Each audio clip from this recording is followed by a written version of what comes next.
priority. Lowo ebesakuba ngumongameli kweli umnumzana Thabo Mbeki uthi eli lijongene nokonyuka kwezinga lentswela-ngqesho phansi kolawulo lwe-ANC.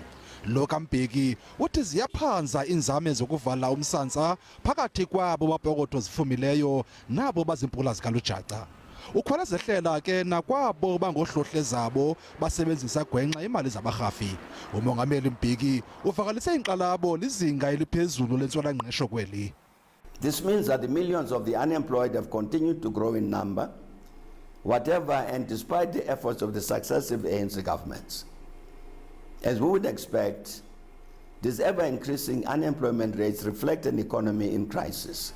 Ingcali zoqoqosho nazo zithi uyaxhalabisa umsantsa phakathi kwezinana nabo bangathathi ntweni. It's particularly important that he pointed out that unemployment became an even bigger problem than ever before in South Africa, and this is of course as a result of too much control by the government on economic matters, as well as sustained corruption and state capture.